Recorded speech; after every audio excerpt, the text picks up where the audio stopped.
Hello friends, नमस्कार। Welcome to my channel. बहुत बहुत स्वागत है आप लोगों का हमारे चैनल एजुकेशनल एकेडमी पे। ठीक है, तो बहुत लोगों को कंटेंट में क्लास चाहिए थी। ठीक है, तो आप लोग जो लोग अभी तक जुड़े नहीं हैं जुड़ जाएं। ठीक है, आज मैं कंटेंट में पढ़ाऊंगी संपूर्ण आदिकाल। ठीक है, तो जो लोग अभी तक चैनल से नहीं जुड़े हैं वो जुड़ जाएं, और जो लोग अभी तक चैनल को सब्सक्राइब नहीं करे हैं सब्सक्राइब कर लें और सेशन को शेयर कर दें। ठीक है, तो यहाँ पर देखिए आज मैं पढ़ाऊंगी क्या, आदिकाल। ठीक है, आदिकाल पूरा कंटेंट पढ़ा दूंगी। आदिकाल 1000 ईस्वी से 1350 ईस्वी तक इसकी समय सीमा मानी गई है। ठीक है, किसने माना है तो रामचंद्र शुक्ल ने। हिंदी साहित्य के प्रथम चरण को ही आदिकाल के नाम से जाना जाता है, यानी कि प्रथम चरण जैसे ही चालू हुआ साहित्य का उसको आदिकाल नाम दे दिया गया। इस चरण को आदिकाल नाम सर्वप्रथम आचार्य हजारी प्रसाद द्विवेदी के द्वारा प्रदान किया गया है ना। ये जो आदिकाल का नाम है वो सबसे पहले किसने दिया तो हजारी प्रसाद द्विवेदी ने दिया। ठीक है, नेक्स्ट पॉइंट देखते हैं।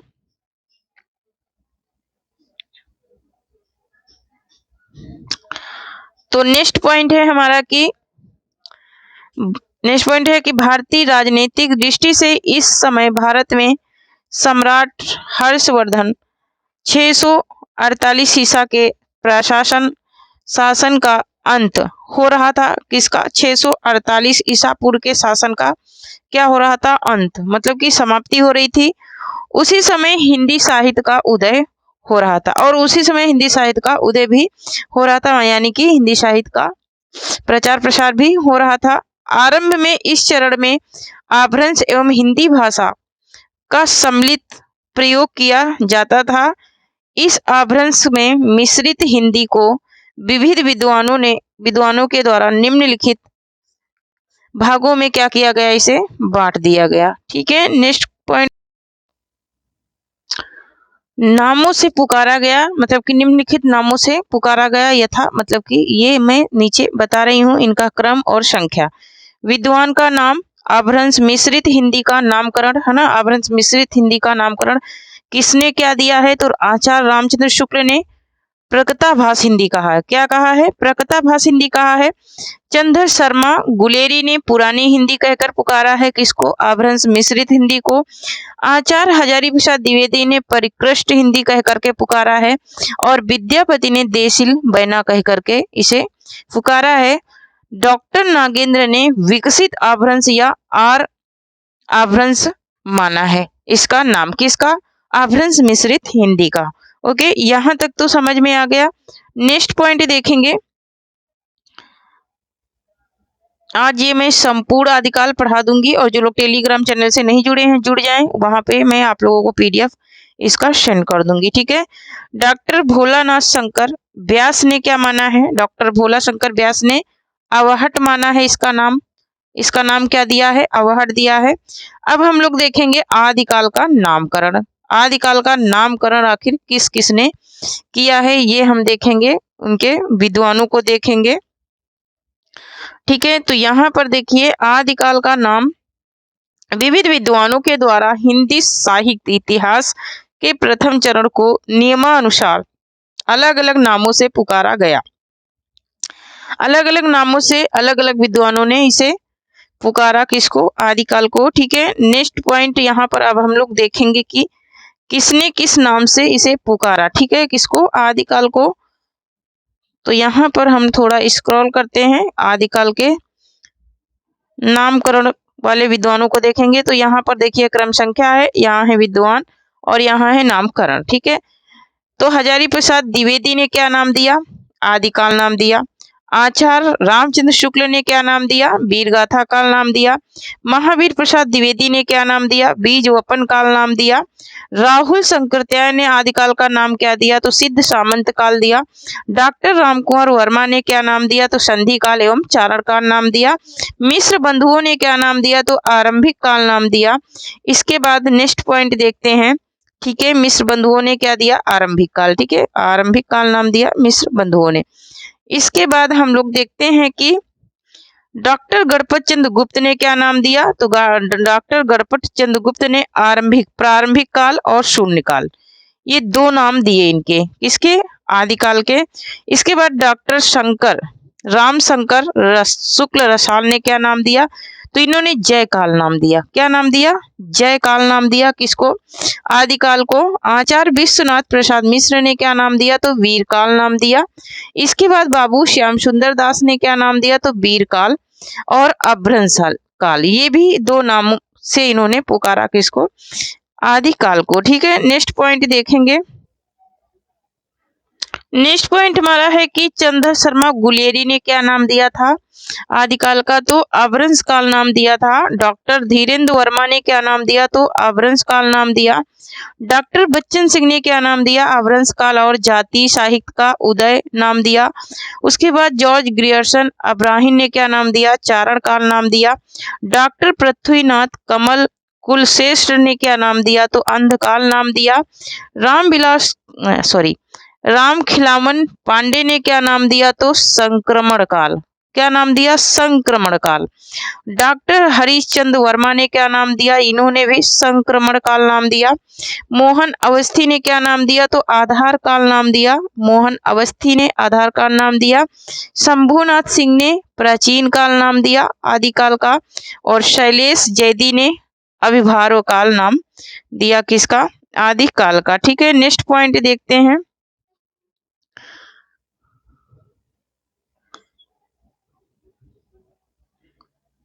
तो नेक्स्ट पॉइंट है हमारा क्या? वासुदेव सिंह। वासुदेव सिंह ने उद्भव काल नाम दिया। क्या नाम दिया? उद्भव काल नाम दिया। राम प्रसाद मिश्र ने संक्रांति काल नाम दिया। क्या नाम दिया? संक्रांति काल नाम दिया। तो ये तो रहे हमारे 22 विद्वान और 22 अलग अलग आदिकाल के नाम। ठीक है, नेक्स्ट पॉइंट देखेंगे। आदिकालीन साहित्य की शैलियां। आदिकालीन साहित्य की शैलियां क्या थी? आदिकालीन साहित्य में मुख्यतः दो प्रकार की शैली थी। शैली के प्रयोग हुआ है, मतलब कि मुख्य रूप से दो प्रकार की शैली का प्रयोग हुआ है, वो नीचे देख लेते हैं। ठीक है, तो यहाँ पर देखिए, पहला है पिंगल शैली का और दूसरा है डिंगल शैली का। पहला प्रयोग क्या किया गया? पिंगल शैली का किया गया और दूसरा डिंगल शैली का किया गया। ठीक है, यहाँ पर सेशन में बने रहिए, बहुत ही महत्वपूर्ण सेशन होने वाला है। एक ही क्लास में पूरा आदिकाल आप लोगों को समझ में आ जाएगा और सैकड़ों क्वेश्चन के जवाब भी आपको यहाँ से मिल जाएंगे। तो यहाँ पर देखिए, पिंगल शैली अभ्रंश मिश्रित ब्रज भाषा को पिंगल शैली के नाम से पुकारा जाता है। इस शैली की रचनाओं में कोमलकांत पदावली का अधिक प्रयोग किया जाता है ना? किसका? अधिक से अधिक कोमलकांत पदावली का प्रयोग किया जाता है किसमें? पिंगल शैली में। और अगर पूछेगा ये कैसी भाषा है, तो अभ्रंश मिश्रित ब्रज भाषा है। कैसी है? अभ्रंश मिश्रित का।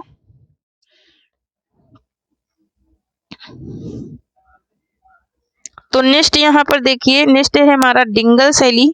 ठीक है, डिंगल शैली अभ्रंश मिश्रित राजस्थानी भाषा है ना। पिंगल कैसी है? अभ्रंश मिश्रित ब्रज भाषा है, लेकिन डिंगल कैसी है? अभ्रंश मिश्रित राजस्थानी भाषा है। ठीक है, नेक्स्ट पॉइंट देखेंगे। तो यहाँ देखिए, डिंगल शैली के नाम से पुकारा जाता है। इस शैली की रचनाओं में कठोर वर्कर पदावली का प्रयोग किया जाता है। किसमें? डिंगल शैली में। ठीक है, आदिकालीन साहित्य की प्रमुख प्रवृत्तियां है ना। आदिकालीन साहित्य की प्रमुख प्रवृत्तियां क्या थी, ये जानेंगे। ठीक है, यहाँ पर देखेंगे इसकी प्रमुख प्रवृत्तियां। ठीक है, तो इसकी प्रमुख प्रवृत्तियां क्या थी ये देखेंगे। यहाँ पर देखिए, आदिकालीन साहित्य में मुख्यतः 3 प्रकार की प्रवृत्तियों का प्रयोग हुआ है। कितनी प्रकार का? मुख्यतः 3 प्रकार का मुख्य रूप से। वीर गाथा काल रासो साहित्य की रचनाओं में और धार्मिकता रास जैन सिद्ध बौद्ध व नाथ साहित्य की रचनाओं में। उसके बाद संगारिकता है ना, विद्यापति की पदावली रचना में। और हिंदी भाषा का आदि कवि। यहाँ पर देखिए, हिंदी भाषा का आदि कवि किसको किसने माना है। ठीक है, तो यहाँ पर देख लेते हैं हिंदी भाषा के आदि कवि।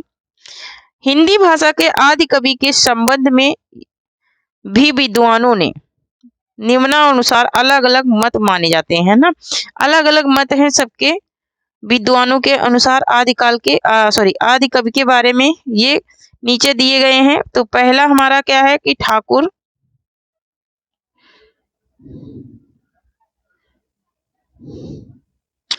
पहला हमारा क्या है कि ठाकुर शिव सिंह सेंगर के अनुसार पुष्प या फुंड को आदिकाल का प्रथम कवि या फिर आदि कवि इन्होंने माना है। दूसरे नंबर पे है डॉक्टर रामकुमार वर्मा के अनुसार, तो डॉक्टर रामकुमार वर्मा के अनुसार स्वयंभू हैं। तीसरे नंबर पर है गणपति चंद्र गुप्त के अनुसार, तो ये शालिभद्र सूर्य हैं गणपति चंद्र गुप्त के अनुसार, ठीक है। फिर चौथे नंबर पर है आचार्य हजारी प्रसाद द्विवेदी के अनुसार अब्दुल रहमान है। राहुल संकृत्यायन है पांचवें नंबर पर, इनके अनुसार सरहप्पा है, सरहपाद इन्हें कहते हैं। छठे नंबर पर है बच्चन सिंह के अनुसार कौन है, तो विद्यापति हैं, बच्चन सिंह के अनुसार विद्यापति हैं। सातवें नंबर पर है चंद्र शर्मा गुलेरी के अनुसार राजा मुंज हैं, ठीक है। यहाँ पर इतने क्वेश्चन समझ में आ गए होंगे, ठीक है। नेक्स्ट देखती हूँ, नेक्स्ट पॉइंट क्या है इसका।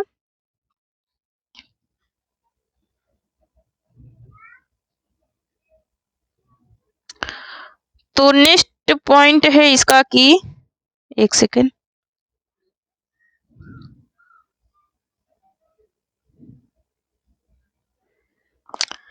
नेक्स्ट पॉइंट है हमारा कि आचार्य रामचंद्र शुक्ल के अनुसार आदि कवि राजा मुंज और आदि महाकवि चंद बरदाई, इन्होंने दो लोगों को माना है।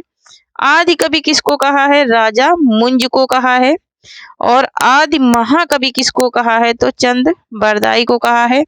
और सर्व मान्यता अनुसार मतलब कि सबसे ज्यादा मानने वाले किसको हैं, सरहप्पा को, किसको हैं, सरहप्पा को सबसे ज्यादा मानने वाले विद्वान हैं, ठीक है। नेक्स्ट पॉइंट यहाँ पर देखेंगे हिंदी साहित्य की सर्वप्रथम रचनाएं, ठीक है। सबसे पहले रचनाएं हिंदी साहित्य की और रचनाकार, तो रचना का नाम क्या है, श्रावकाचार। रचनाकार कौन है, आचार्य देवसेन है। श्रावकाचार के रचनाकार कौन है, आचार्य देवसेन है। प्रथम रचना है श्रावकाचार। रचना काल इसका क्या है, तो 933 ईस्वी है। कुल पद इसमें कितने हैं, तो 200 दोहे का ये एक संग्रह है। कितने दोहे का है, 200 दोहे का एक संग्रह है। नेक्स्ट पॉइंट इसके देखेंगे,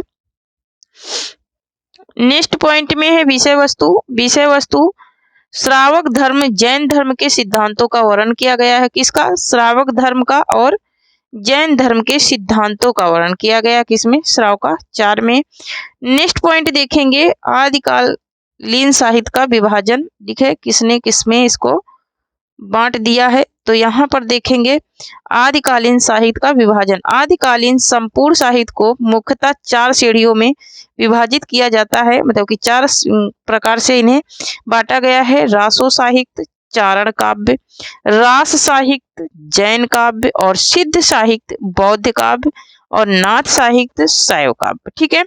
तो ये तो ये इसके रहे कुछ विभाजित श्रेणियां इसकी रही, ठीक है। नेक्स्ट पॉइंट देखेंगे, बहुत ही महत्वपूर्ण क्लास है फ्रेंड्स, लास्ट तक जरूर देखना, ठीक है।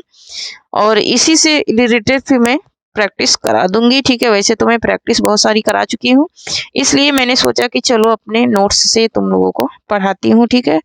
तो नेक्स्ट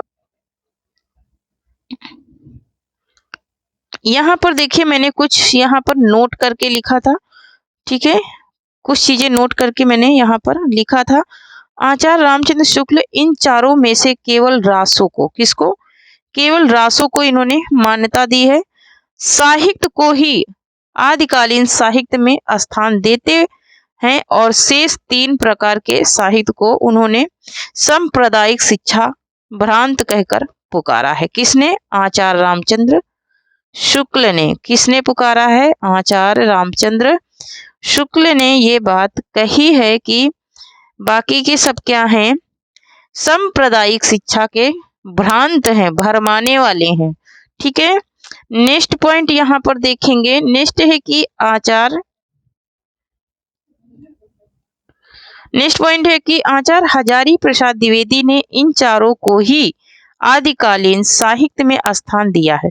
वहीं आचार्य रामचंद्र शुक्ल ने सिर्फ रासो साहित्य को माना है, लेकिन यहाँ पर आचार्य हजारी प्रसाद द्विवेदी ने इन चारों को भी मान लिया है। नेक्स्ट पॉइंट देखेंगे, आदिकाल में ही कुछ रचनाएं ऐसी भी प्राप्त होती हैं जिनको उपयुक्त चारों ही श्रेणियों में शामिल नहीं किया जा सकता है। ठीक है, मतलब कि कुछ ऐसी रचनाएं हैं, कुछ ऐसी कृतियां हैं जिनको हम चारों में शामिल नहीं कर सकते हैं, जो श्रेणियां हैं उसमें। ऐसी रचनाओं को डॉक्टर नागेंद्र ने आदिकालीन स्वतंत्र साहित्य, ऐसी रचनाओं को डॉक्टर नागेंद्र ने क्या माना है? तो डॉक्टर नागेंद्र ने माना है आदिकालीन स्वतंत्र साहित्य, तथा आचार्य रामचंद्र शुक्ल ने आदिकाल की फुटकल रचनाओं के नाम से संबोधित किया। ठीक है, ऐसी रचनाओं को आचार्य रामचंद्र शुक्ल ने कहा है फुटकल रचना। ठीक है, समझ में आ रहा? ऐसी रचनाओं को डॉक्टर रामचंद्र शुक्ल ने कहा है फुटकल रचना, और डॉक्टर नागेंद्र ने क्या कहा है? स्वतंत्र साहित्य। अपने आप में क्या है? वो स्वतंत्र है। नेक्स्ट पॉइंट यहाँ पर देखेंगे, शुक्ल ने क्या माना है? रसायन माना है इसकी उत्पत्ति, और हजारी प्रसाद द्विवेदी ने रासक शब्द से माना है उत्पत्ति, ग्रासा तासी ने राजशिव से माना है। ये 3 पॉइंट क्या है? इंपॉर्टेंट है, इसलिए मैंने इनको ऊपर ही लिख रखा है। ठीक है, अब हम लोग पढ़ेंगे रासो साहित्य। रासो शब्द की उत्पत्ति है ना, रासो शब्द की उत्पत्ति विविध विद्वानों के अनुसार रासो शब्द की उत्पत्ति निम्नानुसार अलग अलग शब्दों में मानी गई है। ठीक है, अलग अलग शब्दों में मानी गई है, लेकिन ये क्या है? ये मोस्ट इंपॉर्टेंट है। ठीक है, इसलिए मैं सबसे ऊपर लिख दी हूँ, ये मोस्ट इंपॉर्टेंट है। आचार्य रामचंद्र शुक्ल ने रसायन से माना, हजारी प्रसाद द्विवेदी ने रासक से माना, ग्रासा तासी ने राजशिव से माना है। ठीक है, ये ज्यादा ही पूछे जाने वाले हैं, इसलिए मैंने इनको ऊपर ही रखा है। नेक्स्ट पॉइंट पे हम यहाँ पर हम अपने नोट में देखेंगे, जो इम्पोर्टेंट चीजें थी वो नोट करके मैंने लिखा है।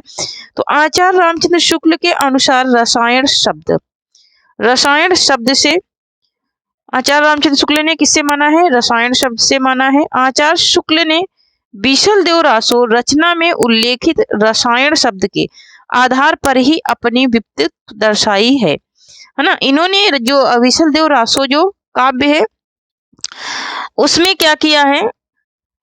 उसमें इन्होंने इसे रसायन शब्द से ही इसको क्या किया है? उल्लेखित किया है ना। यहाँ पर देखिए 1272 माहस जेठ बदी नवामी और बुधवारी, क्या कहा इन्होंने? 1272 और मसरी जेठ बदी नमनी बुधवारी और नल रसायन और यह सरदा तूती ब्रह्मा कुमारी। इन्होंने क्या कहा है कि 1272 मासरी मतलब कि महीने में जेठ कौन है?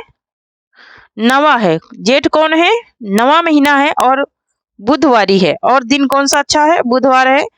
नल के रसायन का ये आरंभ, ये बोल रहे हैं कहाँ से हुआ है? शारदा तूती ब्रह्म कुमारी। कहाँ से हुआ है? ब्रह्म कुमारी से। नेक्स्ट देखेंगे पॉइंट यहाँ पर। नेक्स्ट पॉइंट है हमारा कि आचार्य हजारी प्रसाद द्विवेदी के अनुसार चंद्रवली पांडे के अनुसार रासक शब्द से आचार्य हजारी प्रसाद द्विवेदी के अनुसार रासक शब्द की जो उत्पत्ति है वो चंद्रावली पांडे और हजारी प्रसाद द्विवेदी के अनुसार रासक शब्द से माना है। आचार्य हजारी प्रसाद द्विवेदी ने अब्दुल रहमान द्वारा रचित संदेश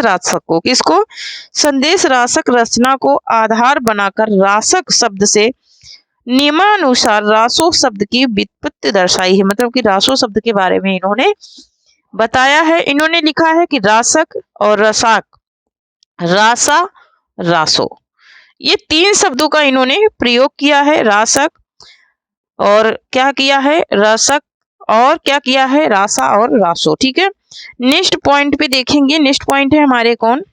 ग्रासादा तासी हैं नेक्स्ट पॉइंट पे। ठीक है, नेक्स्ट पॉइंट पे कौन है? ग्रासादा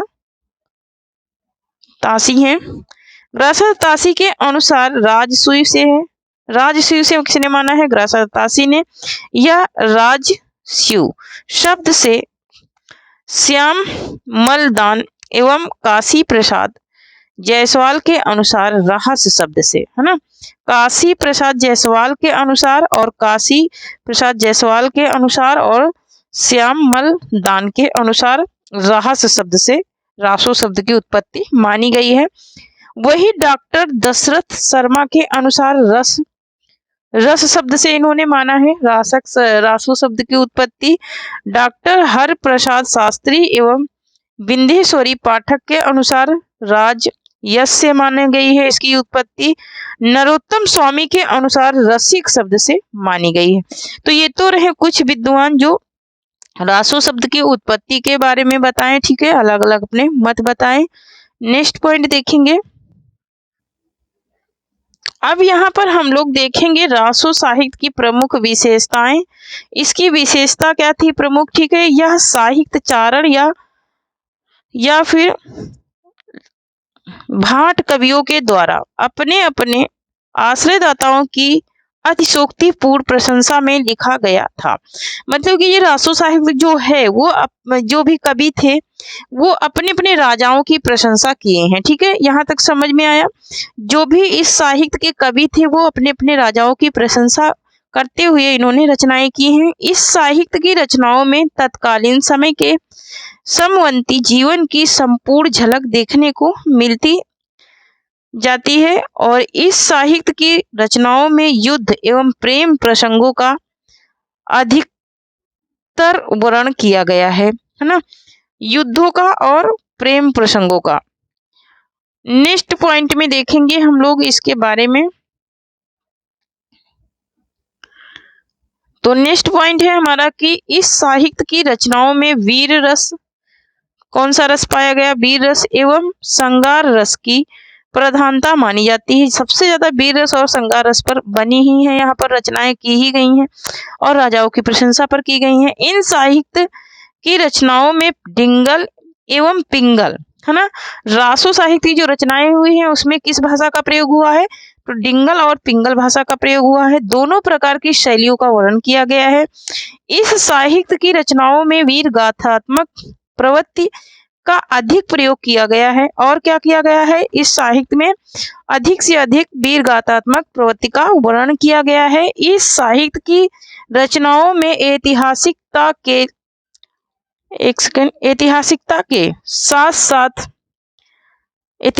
के साथ साथ कल्पना का समावेश भी किया गया है, ठीक है। नेक्स्ट पॉइंट देखेंगे। नेक्स्ट पॉइंट है हमारा कि इस साहित्य की रचनाओं में चारण कवियों को की संकुचित राष्ट्रीय भावना देखने को मिलती है। मतलब राष्ट्र के प्रति, भारत के प्रति इनके अंदर भावना देखने को मिलती है। इस साहित्य की रचनाओं में पदों की रचना के लिए विविध प्रकार के छंदों का प्रयोग किया गया है। और क्या किया गया है? अनेक प्रकार के छंदों का प्रयोग भी किया गया है। अब यहाँ पर हम लोग देखेंगे इस साहित्य की रचनाओं में पदों की रचना के लिए विविध प्रकार के छंदों का प्रयोग किया गया है। रासो साहित्य की प्रमुख रचनाएं, है ना। तो पहली रचना क्या है? पृथ्वीराज रासो, ये चंद बरदाई की रचना है, ठीक है। किसकी है ये? चंद बरदाई की रचना है। दूसरी रचना है क्या? बिसलदेव रासो, ये नरपति नल की रचना है। इसके रचनाकार कौन है? नरपति नल है। नेक्स्ट पॉइंट है हमारा परमाल रासो है, ये जगनी की रचना है। हमीर रासो है, ये शारंगधर की रचना है। खुमार रासो किसकी है? दलपत विजय की है। और विजय पाल रासो किसकी है? तो नल सिंह की है। और बुद्धि रासो किसका है? तो ये जल्हड़ का है। किसका है ये जल्हड़ का है, ठीक है। नेक्स्ट पॉइंट यहाँ पर पृथ्वीराज रासो के बारे में जानेंगे। ये रचनाकार इसके कौन है? तो चंद बरदाई है। रचना काल क्या है और इनका जन्म काल क्या है? तो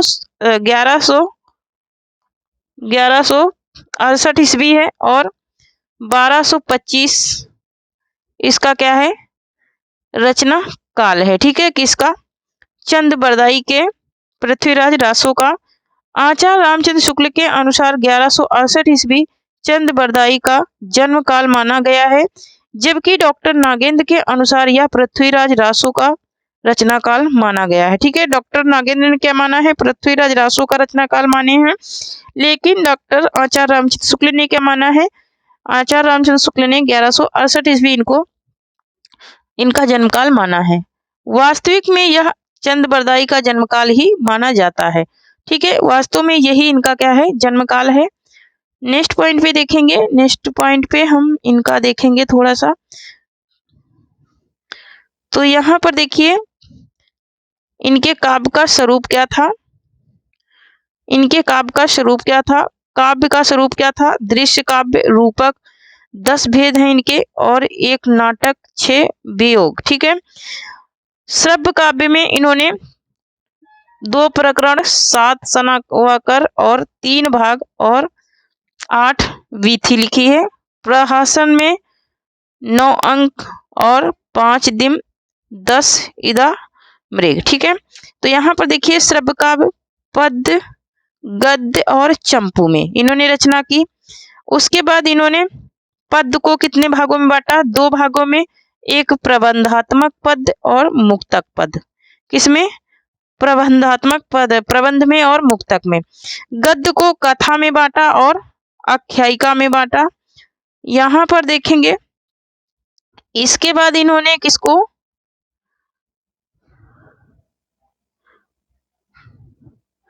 इसके बाद इन्होंने महाकाव्य,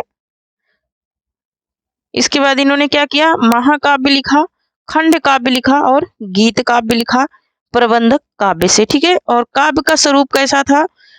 श्रव्य काव्य था, पद्य काव्य था, प्रबंधात्मक था और महाकाव्य था। तो इनके जो काव्य के स्वरूप थे, श्रव्य था, पद्य था, प्रबंध था और महाकाव्य था। तो ये तो रहा कुछ इनके बारे में। ठीक है, इसका नेक्स्ट भाग में कल पढ़ाऊंगी। तब तक के लिए जय हिंद, जय भारत। आप लोगों को पीडीएफ चाहिए तो टेलीग्राम चैनल से जुड़ जाइए, इसकी पीडीएफ वहां पे आप लोगों को मिल जाएगी, लेकिन इसका पूरा कंटेंट पढ़ाने के बाद। ठीक है, कल इसका पूरा कंटेंट मैं पढ़ा दूंगी और जैसे इसका पूरा कंटेंट कंप्लीट हो जाएगा आप लोगों को इसकी पीडीएफ टेलीग्राम चैनल पे मिल जाएगी। ठीक है, और यहाँ से आप लोग पढ़ेंगे, कंटेंट से पढ़ेंगे तो आप लोगों को बहुत ज़्यादा फायदा होने वाला है। वरना ऐसे तो प्रैक्टिस तो बहुत सारी मैं करा चुकी हूँ। ठीक है, 450 से भी ज़्यादा प्रैक्टिस हो चुकी है। ठीक है, तो प्रैक्टिस में बीच बीच में कराऊंगी। अब कंटेंट पढ़ना स्टार्ट कर दीजिए, क्योंकि प्रैक्टिस से कुछ होने वाला नहीं, 2-4 क्वेश्चन वहाँ से फंसते हैं। तो यहाँ से अगर कंटेंट पढ़ोगे तो बहुत ही अच्छी तैयारी हो जाएगी। और प्रैक्टिस में जो मैं टॉपिक वाइज पढ़ाई हूँ वो प्रैक्टिस देखिए। ठीक है, टॉपिक वाइज वाली प्रैक्टिस देखिए, वो हमारे बनाए हुए क्वेश्चन है, बहुत ही अच्छे क्वेश्चन है, वहां से आप लोगों को बहुत सारी चीजें मिल सकती हैं। ठीक है, तो थैंक यू फ्रेंड्स, आज के लिए इतना ही। तब तक के लिए जय हिंद, जय भारत।